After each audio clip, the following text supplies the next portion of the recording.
No vídeo de hoje você vai aprender 11 hábitos que desenvolvedores e iniciantes cometem ao desenvolver suas aplicações. Hábitos esses que devem ser imediatamente removidos da sua rotina como dev para você aprender a melhor forma de resolver os problemas que você tem no seu código e não fazer um monte de gambiarra. Porque é isso que vai acelerar sua jornada rumo à primeira vaga como programador Python, para você finalmente conquistar a sua tão sonhada vaga. E o primeiro hábito é o seguinte: imagina que você está desenvolvendo um app Django e você tem a model produto, que representa uma tabela no banco de dados.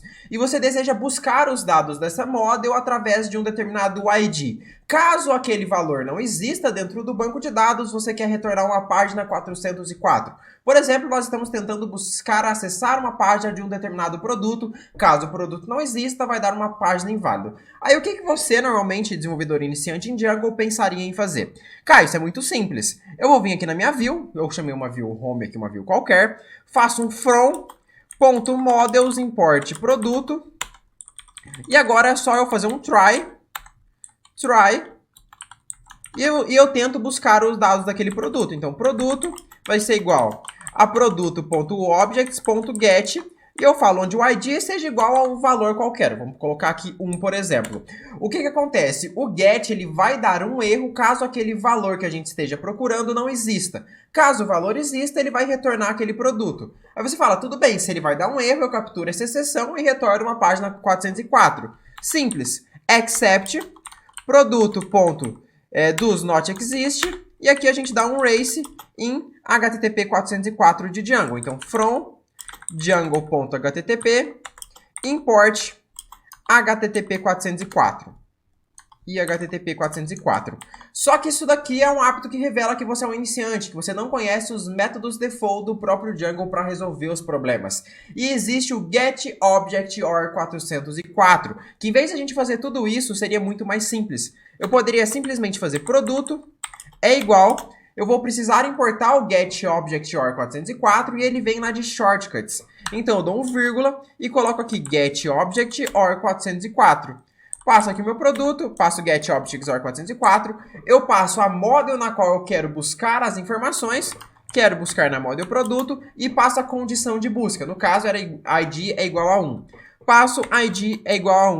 E pronto, isso daqui tem o mesmo resultado daquele try que a gente estava fazendo. Caso o produto que a gente esteja buscando exista no banco, ele vai te devolver o produto. Caso contrário, ele te retorna uma página 404, mostrando que aquele produto não existe. E o segundo erro muito comum, que pode te causar pontos negativos dentro de uma entrevista técnica para quem está buscando a sua primeira vaga como programador, é não utilizar o reverse na hora de fazer um redirecionamento. Imagina o seguinte caso: a gente foi lá, buscou esse produto, fizemos os nossos procedimentos aqui dentro dessa view e por fim a gente quer redirecionar para uma outra URL do Django. Então vamos criar uma outra URL qualquer aqui. Eu vou lá, crio uma URL chamada path, vou chamar essa URL de xpto, qualquer coisa. Ela redireciona para minha views.xpto e ela tem um name de xpto. Eu vou lá, vou criar essa view xpto, def xpto, recebe request e por enquanto não faz nada. E aqui dentro de home você quer redirecionar para essa URL xpto. O que um desenvolvedor iniciante faria? Você já conhece o redirect, então é muito simples. Você vem aqui, importa o redirect e faz return, redirect, e aqui você passa a URL completa. Então, como a URL do meu core, do meu projeto aqui é home, agora eu preciso passar o xpto. Então, eu venho na minha views e dou um redirect aqui para /home/xpto. A ideia aqui é que isso funciona perfeitamente, mas nós temos alguns problemas quando esse código começa a ficar grande. Imagina que você tem esse redirect em vários pontos do seu código, mas o seu gestor, o seu chefe falou, olha, essa view aqui não está, essa URL não está tão amigável ali para o nosso cliente, ele pediu para mudar. Muda essa URL de XPTO para XPTO1. Você vai lá e muda para XPTO1.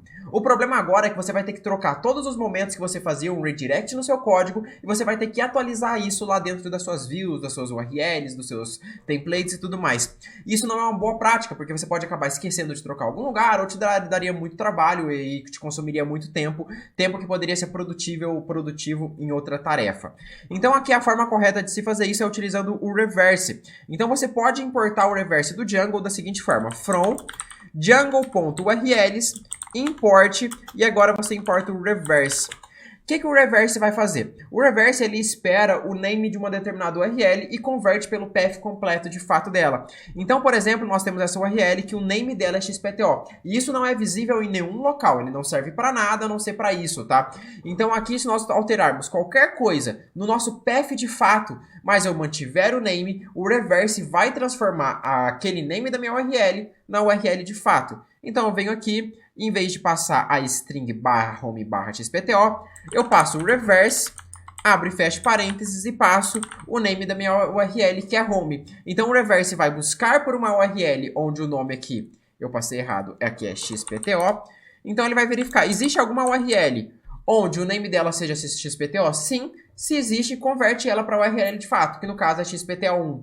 Se eu tiro o xpto1, o meu código continua funcionando perfeitamente porque o name da minha URL não foi alterado. E para você que deseja conquistar a sua primeira vaga como programador Python no desenvolvimento web com o framework Django, você precisa dominar os conceitos de models que o Django te oferece, para você manipular os bancos de dados da melhor forma possível. Mas o que muita gente acaba cometendo é utilizando métodos de força bruta que tem uma performance muito pior. Imagina o seguinte caso, você tem uma lista de dados de uma determinada model, no nosso caso de produtos, e você deseja salvar toda essa lista de produtos no banco de dados. Como você faria isso? E vamos lá. Então imagina assim, eu tenho lá, por exemplo, uma lista chamada nomes, ela vai ter lá o nome P1, produto 1, vírgula, P2, produto 2, vírgula, P3 de produto 3. Aí você vai criar uma lista desses produtos, só para fins de exemplo aqui, e você faz um produtos é igual a uma lista, aí você vai falar que é produto, você passa que o nome de produto é igual aí, e faz um for e em nomes. Então aqui você está criando uma lista de produtos. Só para a gente conseguir visualizar aqui como está o nosso código, eu vou fazer o seguinte, comentar essa linha, e aqui eu vou importar o HTTP response, e aqui, em vez de dar URL direct, a gente vai dar um HTTP response de Olá Mundo. Olá Mundo. Agora é o seguinte, eu vou printar essa minha lista aqui. Print produtos. Vou abrir o meu Firefox. Acessamos 127/home. Pressionamos um Enter e ele falou que deu conexão inválida porque nosso servidor está parado. Então vamos rodar o nosso servidor. Run Server, volta para o Firefox, pressiona um F5. Agora reparem no seguinte, nós temos uma lista de produtos, ou seja, produto objects known aqui, porque a gente não tem o nosso método dunderstr. Poderia colocar aqui dunderstr, dunder, recebe self, return self.nome. Perfeito, vou lá, pressiono um F5. E tá lá, nós temos lá produto 1, produto 2 e produto 3. Só que isso aqui não está salvo no banco de dados, de fato. Então, se eu acessar minha área administrativa, repare o seguinte. Cai1234, que seria minha senha. 1234.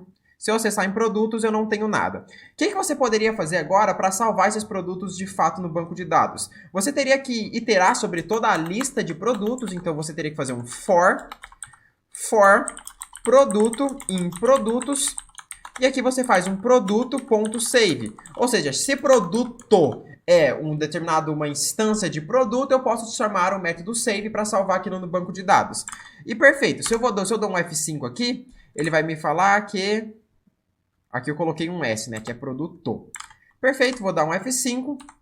Ele vai me dar um Olá Mundo, e se eu acessar o meu admin, isso tudo foi salvo no banco de dados. Mas de uma forma muito melhor da gente fazer isso. Por quê? Aqui a gente está dando o método save 3 vezes. E a gente está realizando 3 queries em SQL. A gente está se conectando ao banco de dados 3 vezes para salvar um único produto. Seria muito mais fácil em uma única query em SQL eu salvasse toda essa lista de produtos em uma única vez.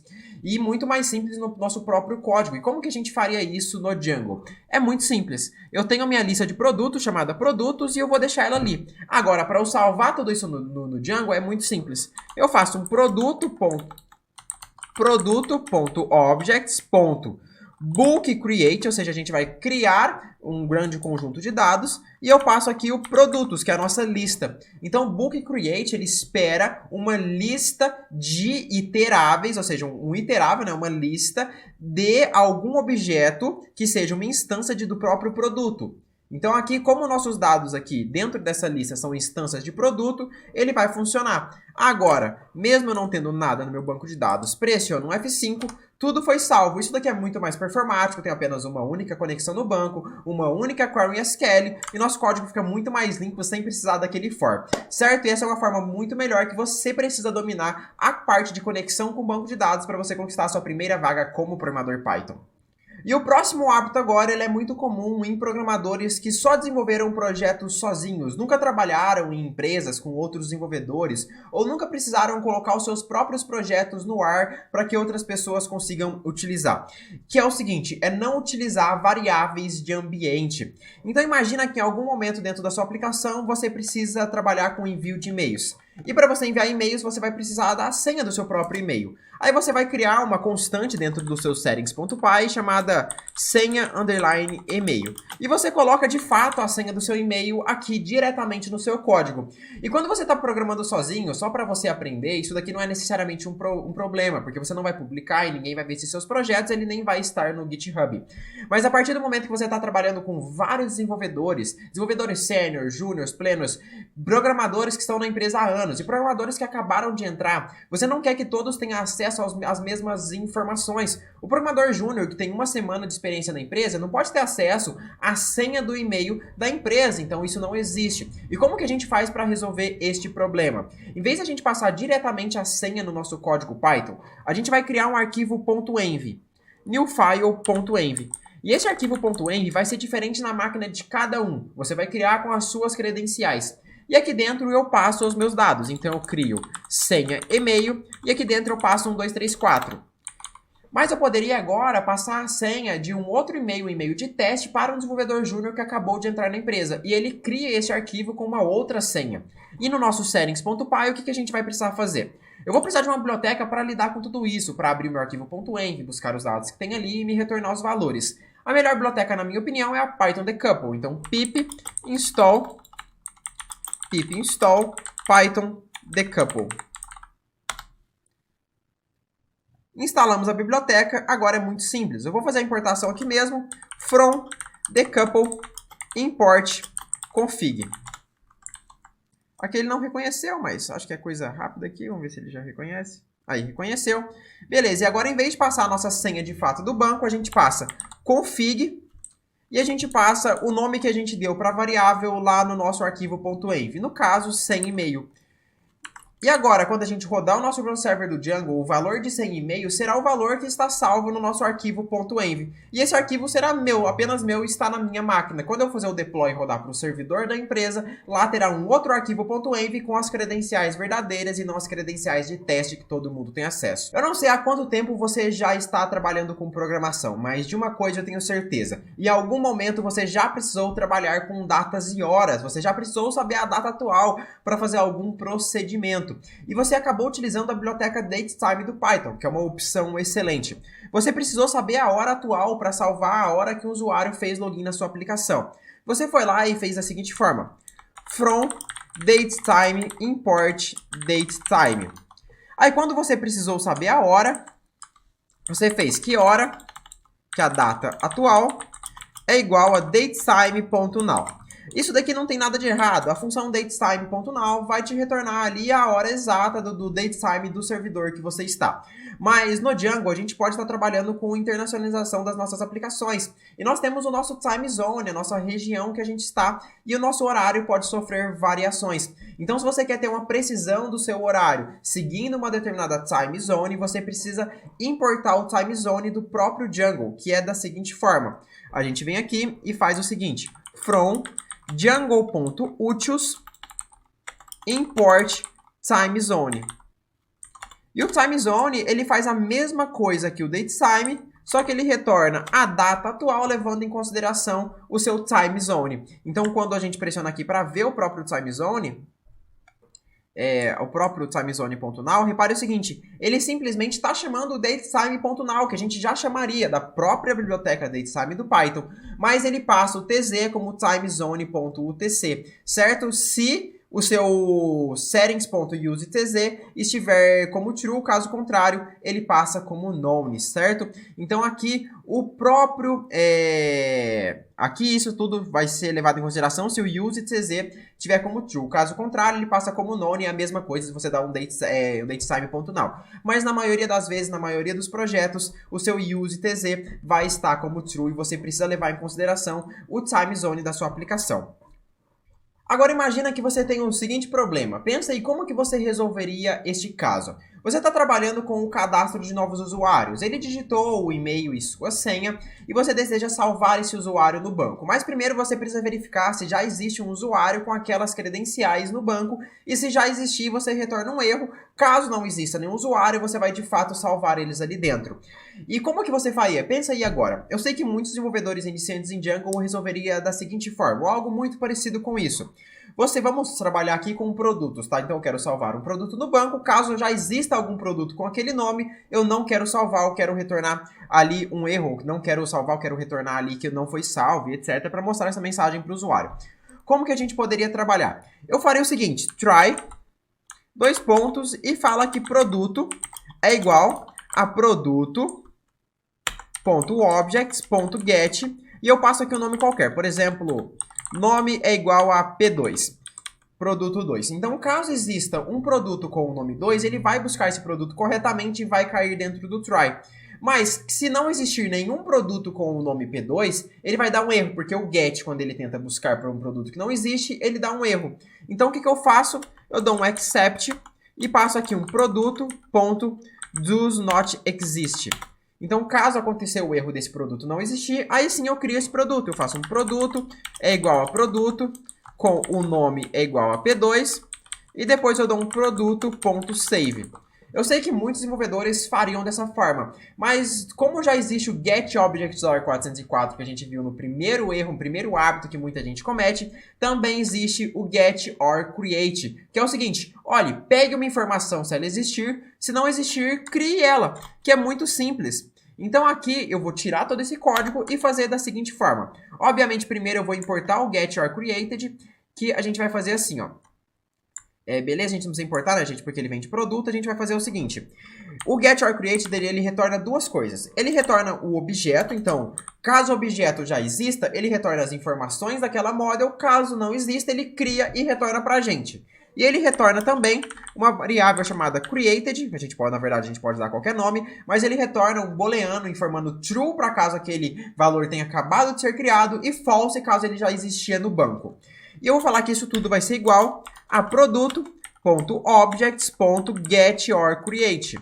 E aqui eu passo as credenciais. Então, o nome vai ser igual a P5, por exemplo. Vamos usar isso como teste. Então, se a gente roda o nosso servidor, aqui eu tentei instalar o decouple sem querer. Se eu rodo o meu servidor, eu venho aqui. Beleza, vamos trazer para cá. Ok, beleza. Ok, então eu tô aqui, meu servidor está rodando, eu não tenho nenhum objeto chamado P5. O que vai acontecer quando eu acessar a minha home? Pressionei, me dá... Ah, tá. Obviamente eu deixei algum código aqui, vamos dar uma olhada. Eu deixei o book created aqui já rodando, né? Esse código aqui a gente precisa comentar ele. Beleza, voltamos para cá. F5 tá lá. Rodei o meu Olamundo e vamos ver o que aconteceu na nossa área administrativa. Então vamos rodar um /admin. Entrei em produtos e nós temos lá o P5, ele foi criado. Se eu tentar dar um F5 novamente, será que ele vai criar um outro produto com o name P5? E não. Agora ele vai retornar apenas o produto, porque ele já existia, certo? Então essa é uma maneira muito mais simples no nosso código da gente resolver com a própria função que o Django já nos fornece exatamente para isso. Agora, muita gente costuma utilizar o ID dos seus objetos na URL para fazer algum tipo de referência. Então imagina aqui que nós queremos voltar com essa opção de buscar os nossos produtos. Só que o ID do produto eu quero receber ele pela URL. Então a gente já sabe fazer isso, a gente vem aqui e fala que nós vamos receber o int ID desse determinado produto. Agora, na própria URL, eu posso passar uma propriedade, um valor inteiro, que vai ser referente ao ID. Eu vou utilizar ele para buscar os nossos produtos e vai me mostrar um Olamundo. Então, quando eu tento passar aqui /home/1, ele vai me dar um page not found, porque não existe nenhum produto de ID 1. Deixa eu passar aqui um 3, vamos ver se eu acho que o 4 já existe, né? Ele mostrou o Olamundo. Por quê? E o valor que eu passei na URL, que no caso era o 4, ele foi recebido pela própria URL, como eu informei aqui. E aqui dentro das nossas views, a gente recebeu como ID e passou o ID aqui para o nosso getObjectSOR 404. O problema aqui é que quando você utiliza o ID na própria URL, o cliente vai ver o ID do seu produto e você vai estar deixando vulnerável a identificação daquele seu produto. Imagina se você estava trabalhando com o número de vendas, por exemplo, e o ID ele vai querer ou não mostrar e referenciar o número de vendas que a sua empresa já fez. Você estaria mostrando ao público uma informação interna da empresa. E a gente não quer que esse tipo de coisa aconteça. Isso é apenas um exemplo de uma exposição inadequada que poderia acontecer, mas existem vários outros exemplos. Então, como que a gente resolve isso? É utilizando o slug. Então, aqui nas nossas models, o que a gente pode fazer? Eu posso criar aqui um campo chamado slug, que ele vai ser... Deixa eu só fazer uma coisa. Deixa eu vir aqui nas minhas views e eu vou remover os produtos já existentes para não dar conflito com o que eu vou fazer agora. Então, eu vou vir aqui e dar um go. Beleza. Voltar para cá, volto para o nosso código. E agora a gente vai fazer o seguinte, eu vou criar um campo chamado slug, poderia ser qualquer outra coisa, mas esse é o nome padrão. Ele vai ser um models.slugField. E eu vou passar que ele tem que ser unique, certo? Vai ser true. E ok, perfeito. E o blank dele também pode ser true. Blank vai ser igual a true. E o null também começa como true. E agora, toda vez que eu salvar um determinado objeto, eu vou fazer um slug desse meu item. O que é fazer um slug? Aqui o nosso nome ele é único, nunca vai existir. Então imagina que eu tenho o seguinte nome. Por exemplo lá, Caio Sampaio. Isso daqui não é um objeto que pode ir na URL, porque ele tem um espaço. Ou se eu tenho um Caio barra Sampaio. Isso daqui também não pode, porque o barra estraga a nossa URL. O slug ele vai pegar alguma determinada string, como por exemplo Caio Sampaio, e vai transformar numa string que pode ir na URL, como por exemplo Caio _ Sampaio. Ele vai transformar nisso, certo? E agora, sempre que eu salvar um determinado objeto, então eu vou sobrescrever o meu método save da própria model. Então eu passo aqui self, eu passo os meus args e eu passo os meus keywords. Eu falo que self.slug, então eu vou falar que aquele determinado campo de slug, se ele não existiu, então se not self.slug, ou seja, caso aquele campo não tenha nada dentro dele, a gente vai definir algo ali dentro. E o que a gente vai definir? A gente precisa da seguinte função, from django.utils.text import slugify. Essa função vai fazer exatamente isso, de pegar uma string qualquer, uma string genérica, e transformar uma string que ela é possível ser passada pela URL. Então aqui a gente passa um slugify, e eu vou utilizar o nome para servir de base. Então self.nome. Isso vai deixar a nossa URL muito mais bonita também, ser utilizado em títulos de artigos e tudo mais. E agora a gente roda, no final disso tudo, o nosso super para salvar de fato no banco. Então save, args e keywords. Perfeito. Agora eu vou vir aqui na minha área administrativa e vou salvar, cadastrar um novo produto. Ainda não rodei as migrações, né? Deixa eu rodar... Ah, já rodei as migrações? Ainda não, né? Vamos vir para cá. Vamos rodar aqui o nosso Make Migrations e o nosso Migrate. Make Migrations. E o Migrate. Migrate. Perfeito. Rodamos o nosso servidor. E acessamos o nosso Firefox. Vou criar um novo produto. O nome vai ser aqui, por exemplo... Galaxy XPTO. E aqui eu vou colocar o slug e eu não preciso passar nada, porque ele não é obrigatório, e eu dou um save. Automaticamente ele vai criar o nosso próprio slug. Então tá lá Galaxy-XPTO, ele converteu o próprio nome em algo que seja, que possa ser passado na URL. Então o que eu posso fazer agora? Em vez de eu receber o ID de um determinado objeto na minha URL, eu passo aqui que agora o tipo do objeto vai ser o tipo de slug, e eu posso dar um nome qualquer. Poderia manter ID, mas eu vou chamar de slug agora. E aqui na minha views, em vez de eu receber o ID, eu passo slug. E aqui eu passo slug. E aqui eu passo slug. E agora, em vez de eu ter que passar o ID do meu valor aqui, do meu objeto aqui, eu passo o seu slug. Então, no caso, era Galaxy-XPTO. e ele volta a funcionar perfeitamente. Além da nossa URL ficar muito bonita e muito mais bonita e agradável para o usuário, porque tem de fato um nome que ele consegue entender nela e não um valor inteiro ali aleatório, isso daqui impede com que vazamentos de informações privilegiadas da empresa possam vazar de forma pública e de forma inadequada a usuários quaisquer. Certo, pessoal? E agora o próximo erro também está muito relacionado com parâmetros na URL. Só que agora, em vez de utilizar o slug, imagina que você esteja trabalhando com algum tipo de token. Então vamos falar que o slug agora, você tem um token, vai ser igual a models. Aí você utiliza um char field aqui qualquer, passa um maxlen aqui de qualquer também, de 100. E beleza. E esse token será gerado aqui junto ao slug. Então você faz se not token, caso não exista um self.token, você vai gerar esse token. E esse token vai ser utilizado para você passar na URL. Então aqui você vai poder passar ou o slug ou o token. O token que for gerado, por exemplo, aqui barra HTY789, qualquer coisa aqui, vai ser passado na URL para a gente utilizar ele de qualquer forma. O importante aqui é que esse token será passado na URL. E você vai lá e cria aqui, e você chama uma função qualquer que gera tokens. O problema é o seguinte, se essa função qualquer que gera tokens que você ou mesmo criou, ou importou de algum lugar, ou está utilizando do próprio Python, ela pode gerar caracteres inadequados na URL. Por exemplo, ela pode gerar um e-comercial que pode quebrar os seus dados que você está passando na URL, um barra que pode quebrar toda a URL, um ponto de interrogação que pode quebrar toda a URL também, dois pontos.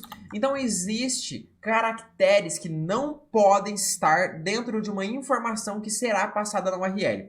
Se ele existe, a gente precisa fazer algum tipo de conversão, mas ao gerar tokens, a gente não vai gerar tokens com esses caracteres. A gente precisa gerar tokens com caracteres isentos, com strings isentas desses caracteres. E para isso, no próprio Python, existe na biblioteca secrets uma função que faz isso, que é o from secrets import URL token URL safe. E agora você passa o token URL safe e passa aqui a quantidade de bytes que você deseja, por exemplo, 16 bytes. E pronto, essa função sim vai gerar tokens que são seguros para serem passados na URL. Se você for criar sua própria função que faça isso, por algum motivo, lembre-se desse problema e garanta que nenhum desses caracteres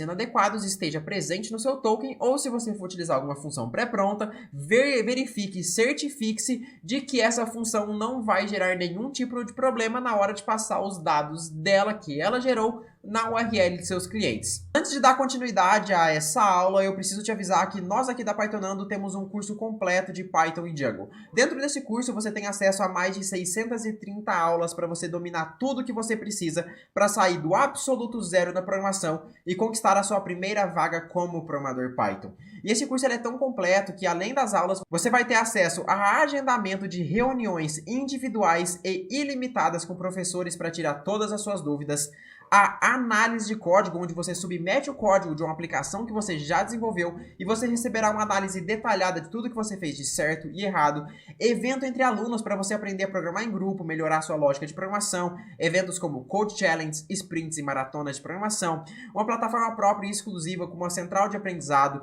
uma comunidade no Discord com vários alunos para você trocar experiência, aprender e ajudar outros alunos, que também é muito importante na sua carreira, módulos sobre currículo, LinkedIn e como se importar na sua entrevista.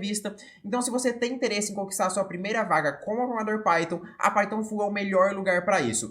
Infelizmente, nesse exato momento, as vagas estão fechadas e você não consegue se matricular. Mas em breve abriremos uma nova turma, então caso você tenha interesse em ser avisado assim que essa turma for aberta, acesse o primeiro link da descrição e entre para a nossa lista de espera. E agora o último hábito é não utilizar arquivos parciais. Imagina o seguinte, você tem aqui um HTML para esse home, então eu vou vir aqui, new folder, eu chamo aqui de templates, e você tem um HTML chamado home.html. Aí você tem lá um estou na home, e depois disso você tem aqui um HTML genérico, um div HTML genérico aqui. O problema aqui é o seguinte, tá? Imagina que este meu HTML genérico, ele se repete em um monte de HTML. Eu vou precisar dele na home, vou precisar dele no login, no cadastro, no logout, vou precisar dele em um monte de páginas da minha aplicação. Eu vou ficar replicando este arquivo a todo momento? Eu vou ficar replicando esse código a todo momento? Não! Eu vou criar um arquivo parcial para ele e sempre que precisar, eu chamo esse arquivo. E funciona da seguinte forma. Eu vou criar na raiz do meu projeto a pasta templates, como vocês já conhecem. Dentro da pasta templates que está na raiz do meu projeto, eu crio o arquivo partials, a pasta partials, né? Partials. E aqui eu vou criar um HTML qualquer, por exemplo, genérico.html. E aqui dentro eu coloco aquela parte do meu código em HTML que vai se repetir em várias outras páginas. Em, por exemplo, genérico aqui. Aqui falta um HTML. HTML genérico aqui. E agora, lá no nosso home, eu quero trazer esse HTML que está lá em genérico.html.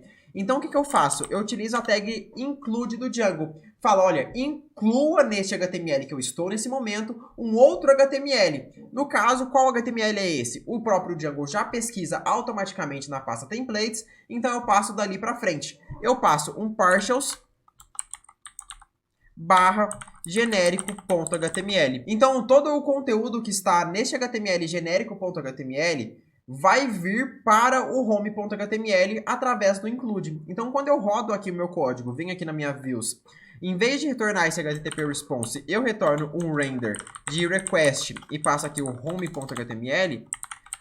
Repare o seguinte, quando eu pressionar um F5 aqui no meu código, ele... Aqui, tá, eu não... Aqui foi só para usar como exemplo, né? Então não é para ser rodado. Certo? Vamos ver se tem algo aqui que é para ser tirado também. Isso aqui a gente pode deixar e rodei o meu código. Tá lá, estou na home e o HTML genérico foi incluído nesse trecho do nosso código. E agora, como dica bônus e uma das mais importantes, é você concatenar arquivos dentro da sua aplicação utilizando paths absolutos sem o uso do BaseDir. Então imagina o seguinte, eu vou criar aqui uma pasta chamada folder, aqui um folder qualquer chamado imagens, ou na verdade vou chamar aqui de new folder de textos, e aqui eu vou ter um new file texto.txt qualquer, .txt. Beleza. E dentro desse arquivo aqui eu tenho um ABC qualquer, o dado aqui não importa. E você precisa criar uma referência, você precisa pegar o path deste determinado arquivo texto.txt.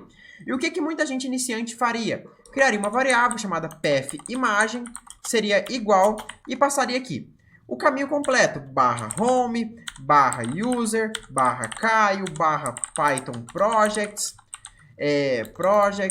barra aula YouTube, barra 11 hábitos iniciantes Django, barra textos, barra texto.txt. Ficaria isso daqui. Aí a pessoa rodaria o seu código e tudo funcionaria, porque realmente o caminho para aquele determinado arquivo é esse. Mas a partir do momento que você rodar esta aplicação em um outro ambiente, um outro desenvolvedor for rodar ela, ou você realizar o deploy dela em uma máquina virtual, você realizar o deploy de fato em algum tipo de cloud, uma VPS, ou seja, não importa. A partir do momento que essa aplicação sair da sua máquina, o path vai mudar e o seu código vai quebrar. Isso daqui não vai mais funcionar. Porque o que você consegue garantir que seja exato, tanto na sua máquina quanto em qualquer outra máquina que seja da sua aplicação, é a pasta textos barra textos.txt. Todo esse path aqui é da minha máquina. Isso daqui não importa. Se o meu usuário chama Caio e se eu chamo João, vai quebrar a sua aplicação. Se eu estou no Linux e você está no Windows, vai quebrar a aplicação. Então, todo esse path aqui, a gente precisa gerar ele de forma dinâmica. E o próprio Django já faz isso utilizando a constante BaseDir. Então, a gente poderia fazer o seguinte. Se a gente observar aqui em settings.py, repare o seguinte, nós temos o BaseDir lá em cima. E o BaseDir refere-se à raiz do nosso projeto, que é todo aquele caminho que eu acabei de te mostrar. Só que a partir do momento que eu rodo em outra máquina, o BaseDir vai se atualizar dinamicamente e pegar o caminho até o projeto onde eu estou, da máquina que eu estiver. Não importa em qual ambiente seja, se é Windows, se é Linux, se eu estou no cloud, se eu estou numa VPS, se eu estou na minha máquina própria, não importa, o BaseDir vai referenciar a raiz do meu projeto. Então eu faço da seguinte forma, eu vou importar aquele determinado arquivo, então eu faço from Django.conf import settings. E agora, para concatenar, eu passo settings.basedir, underline dir. Eu vou importar a biblioteca path para fazer a pathlib para fazer a concatenação. Então, from pathlib import path. Aqui a gente nem vai precisar, porque basedir já é um path, na verdade. E eu concateno isso daqui com... E agora sim eu passo o caminho específico do que eu obtenho, que é textos barra texto.txt. Dessa forma, você está concatenando os diretórios de forma com que ele não quebre em aplicações rodando em outra máquina. E para quem está começando, isso daqui é muito comum. Você está fazendo o código ali na sua máquina, você recebeu um desafio, uma entrevista ali de emprego, ele falou, desenvolva uma aplicação para isso e aquilo, você desenvolve todo empolgado, faz as coisas todas certinhas, estava funcionando na sua máquina, você testou várias e várias vezes, você mandou para o recrutador e o recrutador te responde com a seguinte mensagem: infelizmente a aplicação enviada não rodou na nossa máquina, por isso você foi desclassificado. E tudo isso porque você tinha passado o caminho absoluto e não o caminho relativo a cada máquina. Então sempre se preocupe se você está concatenando seus diretórios de forma com que vai funcionar independente do ambiente que você esteja. Então dessa forma você garante que, independente se o código está na sua máquina ou na máquina do recrutador, ele vai funcionar da mesma forma e você não terá problema no seu código. E com isso nós finalizamos os nossos 10 hábitos que programadores iniciantes em Django cometem ao desenvolverem as suas aplicações. Eu agradeço a paciência e presença de todos vocês, mas antes de sair desse vídeo, dá uma conferida nos 11 hábitos que programadores iniciantes em Python cometem utilizando a linguagem de programação, para que você não cometa nem os erros de Python, nem os erros de Django. Então clica nesse vídeo e vai ver quais são os 11 hábitos que iniciantes em Python acabam cometendo na hora de desenvolver os seus códigos. Um abraço e até a próxima. Tchau, tchau, galera!